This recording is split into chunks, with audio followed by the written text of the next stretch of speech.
calling all parents of junior sports, Australian rules football, soccer, netball, hockey, etc., who are about to finish their junior status at their clubs and move into senior football clubs over the next 6 months. Folks, you need to understand as parents the environments that your children are going into as young adults, as 17-year-olds and 18-year-olds. In most cases, they're going into environments where the clubs have openly got cocaine and other drugs being dealt out and practiced at the club events. Yeah, you heard me right. This stuff is open. It's happening at most clubs. What we need, folks, is for you to be aware of this and for you to go to the presidents, the coaches, the senior players of these clubs, many of whom that you will already know, and you don't realize this is what's going on at their events. And you need to ask them outright, is this club a drug-free environment at the events that you host here at your club rooms? So this is very specific to clubs and sporting organisations that have a home venue, a venue that they use for their functions. This stuff is happening openly, folks, right? Now, you don't understand that your 17, 18-year-old child, son or daughter, are going into these environments, and you imagine that's people on the committee potentially, there's senior players, there's coaches actually openly doing this. What's the chances your child's going to survive that culture?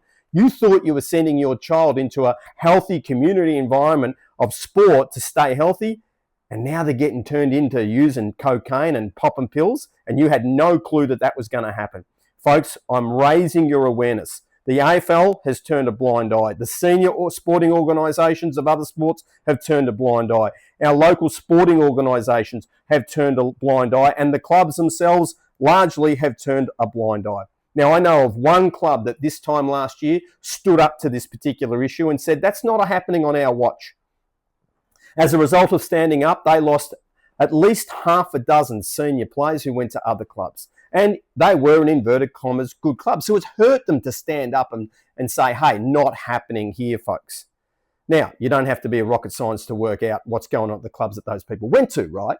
Now, what we need is people to be aware of this issue, and we need you to start asking the president, the coach directly, when my 17, 18-year-old son or daughter goes to a club event, which we would like to encourage, are they going to be exposed to drug use? Now, for those of you that want to have a crack about alcohol, alcohol's legal, so I'm just putting that to the side, right? You can bang on about that as much as you like. Alcohol's legal. I'm talking about the stuff that's not legal, where you've got criminals coming into club environments peddling this sort of stuff, and or it's even some of the players or staff themselves who are peddling this stuff to the playing group.